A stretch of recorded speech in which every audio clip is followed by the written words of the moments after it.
El Señor esté con ustedes y con tu espíritu. Y con tu espíritu. Proclamación del Santo Evangelio según San Mateo.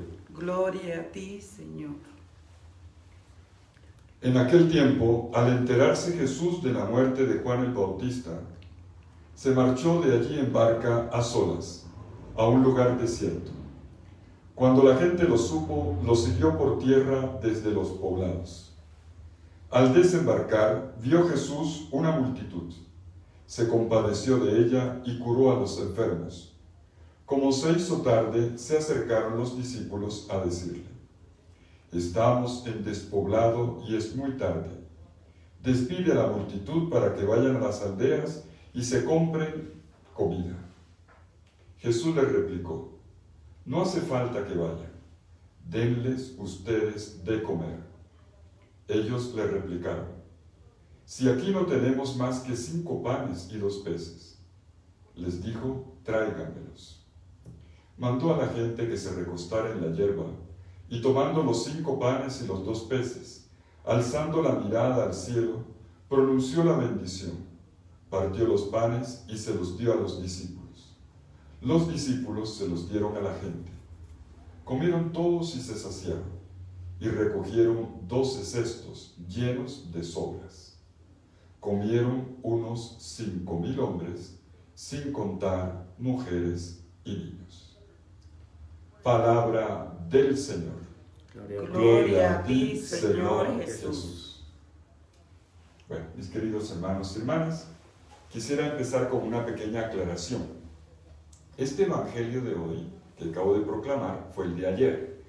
Y la liturgia de la Iglesia ha tenido por bien, para evitar repetición, anticipar hoy el de mañana. Sin embargo, he querido volver a proclamar el de ayer, porque creo que nos ayuda también. El de mañana lo leeremos mañana. No veo necesidad de anticipar. Creo que nos ayuda también en la lección tomarnos un tiempo más para volver sobre las mismas palabras y profundizarlas mejor.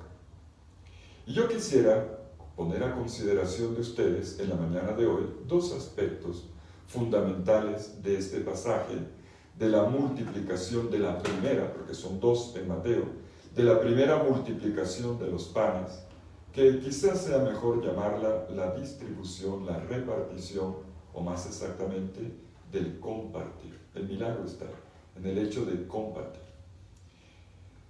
Hay 2 aspectos que están en 2 frases subrayadas por Mateo. 1, la primera: Jesús se llenó de compasión. Aquí se nos retrata a Jesús por dentro. Y luego la orden de Jesús a los discípulos: denles ustedes de comer. Y aquí se retrata a Jesús por fuera. Es lo que al final Él va a terminar haciendo. En la primera parte del Evangelio, el evangelista Mateo nos va a contextualizar bien esta misericordia de Jesús, esta compenetración de Jesús con la realidad de la gente. Un Jesús que jamás pasa indiferente frente al pueblo que lo necesita. Pero Mateo hoy nos invita, le pone todo el color a la cosa, para que captemos el drama en profundidad. Dice el evangelista Mateo, él y solo él, a diferencia de lo que dice Lucas, de lo que dice Marcos, que este episodio tuvo lugar cuando habían matado a Juan Bautista.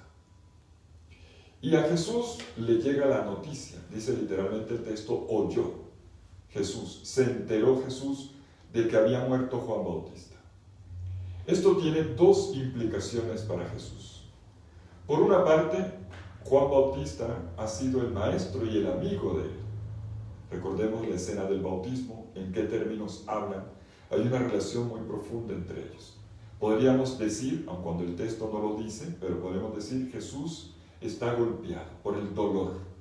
Jesús está de duelo por la muerte de un amigo. Pero hay una segunda consecuencia, y es que esta muerte de Juan afecta a Jesús, en el sentido en que Jesús está en la lista. Jesús es el siguiente profeta que será perseguido hasta la muerte. Y por esta razón, como ya Jesús lo viene haciendo desde el comienzo del Evangelio, Jesús se protege. Jesús hace un distanciamiento. Jesús se aísla para, no es el momento de la muerte, ya llegará. Esto del no exponerse antes de tiempo es muy bonito en el Evangelio de Mateo. Al comienzo, cuando Jesús es amenazado, el niño Jesús es amenazado de muerte por el malvado rey Herodes, ¿qué sucede? ¿Lo exponen para que el niño muera? No.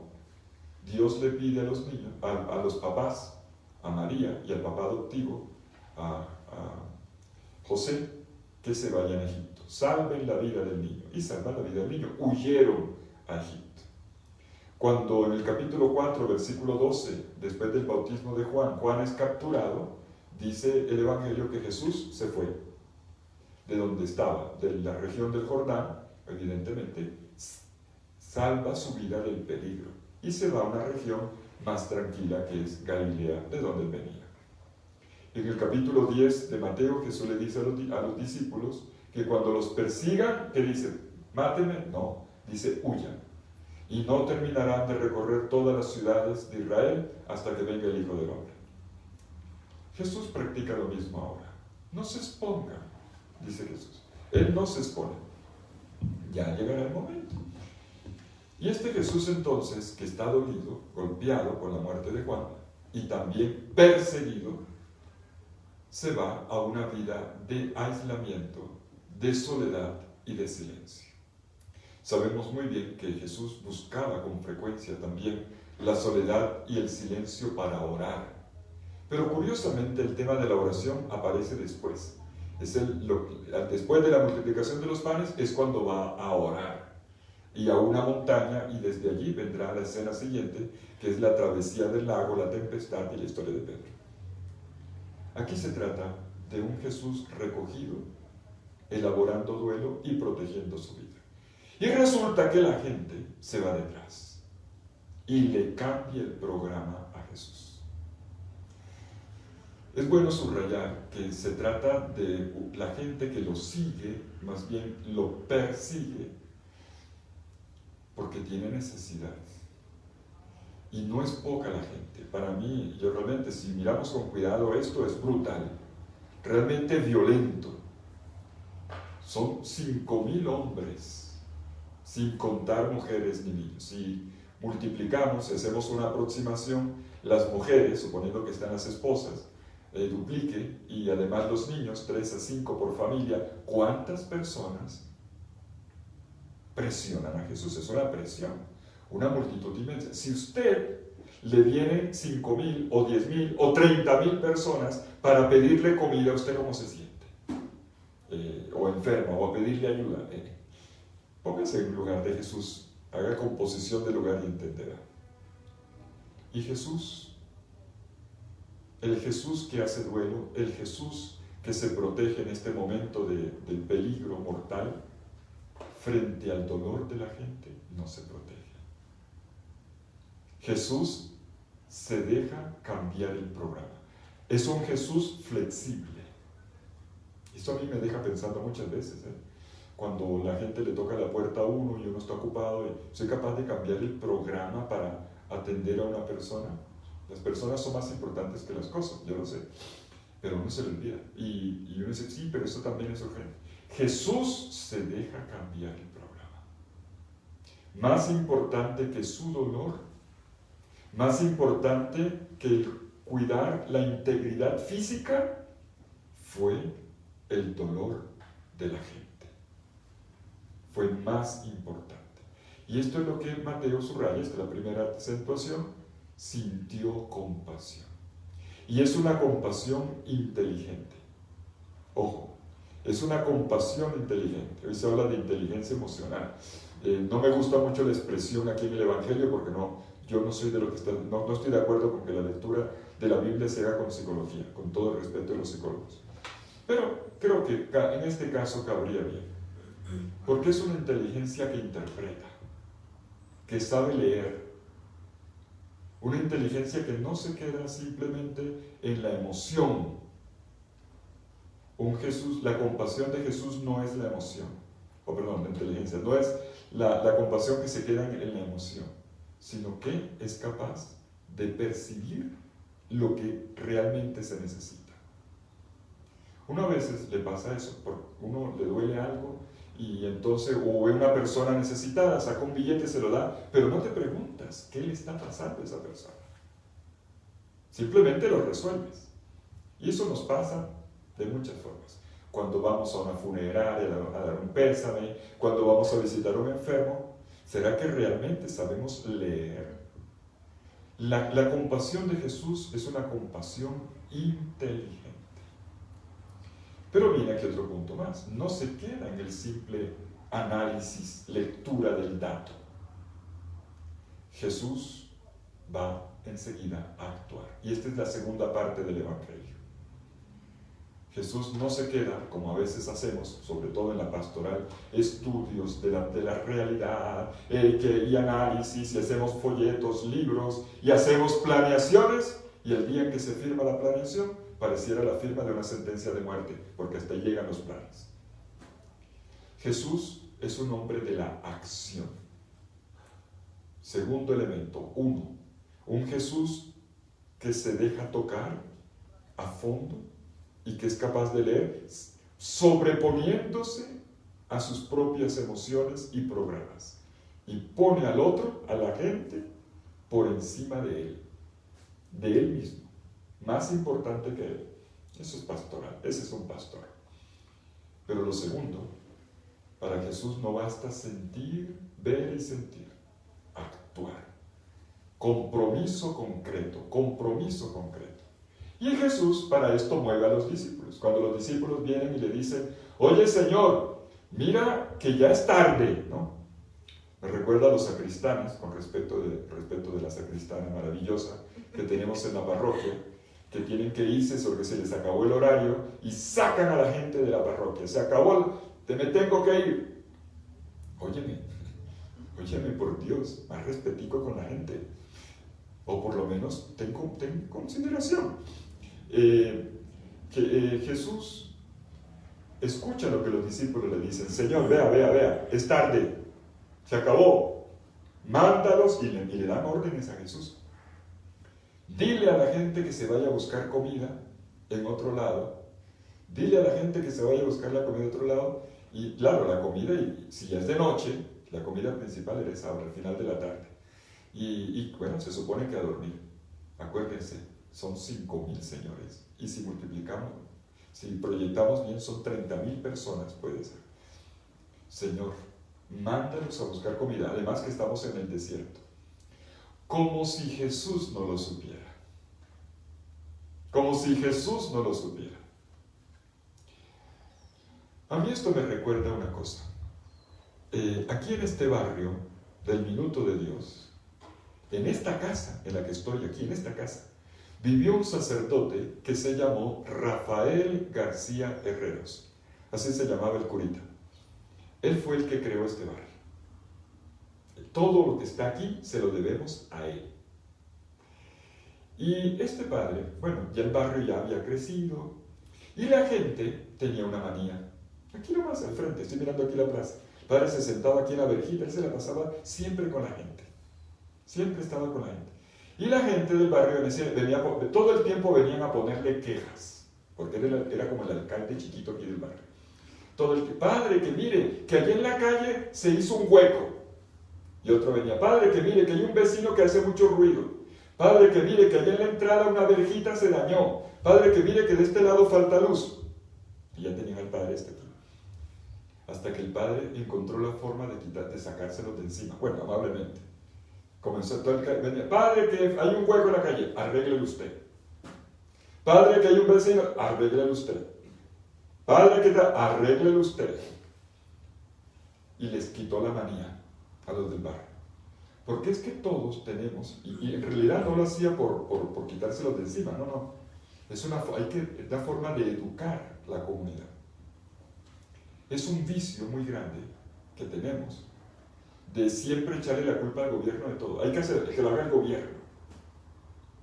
en estos días, tal cosa, y el gobierno que saque partidas de todo. Bueno, el gobierno no me ha pagado para que yo diga esto, por si acaso, estoy hablando porque estoy convencido.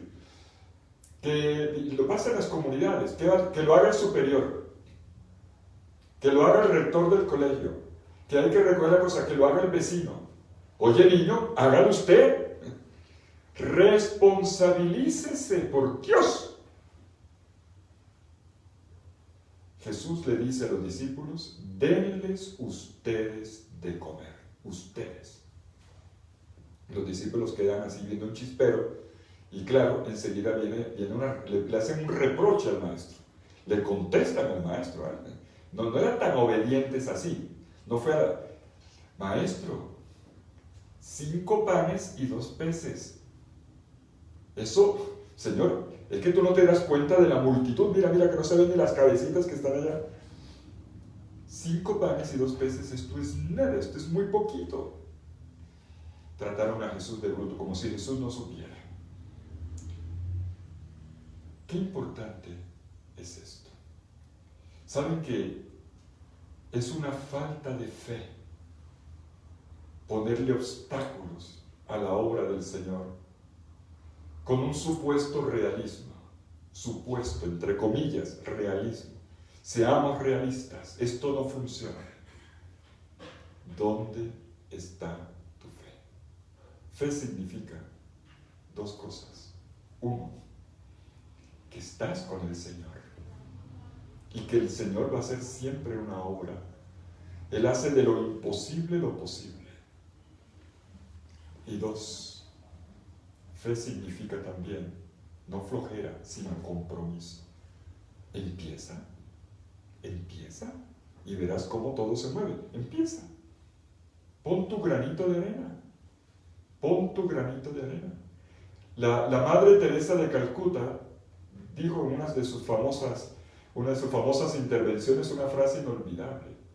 Dice, lo que hacemos es una gotica en el inmenso océano de las necesidades del mundo. Es apenas una gotica en el mar, pero esa gotica es capaz de saciar el mar entero. A mí esa frase me encanta. ¿Por qué ponemos siempre obstáculos? La bendita frase no se puede ya. A veces un exceso de realismo es una demostración de falta de fe. Empieza. Entrega tus panes y tus peces y verás cómo crece. Empieza. Y ponlos en manos del Señor. Todo lo que se pone en manos del Señor siempre se multiplica. Todo. Empecemos este día así. Pon en las manos del Señor lo poquito que tienes. Pon tu esfuerzo. Ponte tú con tus limitaciones. Ponte con, perdóname la expresión, con tu pobreza. Porque lo propio del Evangelio es eso. Con tu pobreza. ¿Qué es lo que hace grande el Evangelio? Lo que hace grande el Evangelio es que aquellos que se reconocen pobres se vuelven grandes y ricos. Ese es el Evangelio. Pero porque se descubrieron pobres. No aquel que llega prepotente o pagado de sí mismo o creyendo que lo puede resolver todo. Esa no es la actitud. Aquel que se reconoce pobre y en su pobreza da lo poco que tiene. No esa mentalidad, tengo que tener para dar, no, lo poco que tienes. Y poco es también tu tiempo. Es tu tiempo, es tu dedicación. Ya, con eso, pon tu energía. El Señor se encargará de que eso alcance para todos y te bendecirá siempre. 2 palabras que nos deben quedar vibrando en el Evangelio de hoy. 1, sintió compasión. Una compasión inteligente que se deja cambiar el programa. Distanciamiento social no significa distanciamiento de corazón, ni falta de compromiso. Las parroquias y las comunidades no se han cerrado, El hecho de que se cierre un templo no significa que se acabó la pastoral. El hecho de que estemos en una cuarentena no significa que no nos vamos a preocupar de los demás. Jesús se dejó cambiar el programa. Salió de sí mismo en el momento en que uno normalmente tiende a encerrarse. Cuando una persona se le ve un ser querido, no le hablen de otras cosas porque no te va a parar bolas, porque está en su dolor. Y Jesús justamente en ese momento fue cuando más amó. Primero, sintió compasión en ese contexto. Se le abrió el corazón frente a la gente. Y dos, denles ustedes de comer. ¿Cómo se logra eso al final? Poniéndole a las manos de Jesús. Dar de comer, poniéndolo primero en las manos de Jesús. Y esto alcanzará para todos. No se te olvide, querido hermano, el camino es el del compartir. Ante una humanidad que hoy está pasando hambre, se lo digo en serio, así es real, el camino es el del compartir. Denles ustedes de comer. Amén. Amén.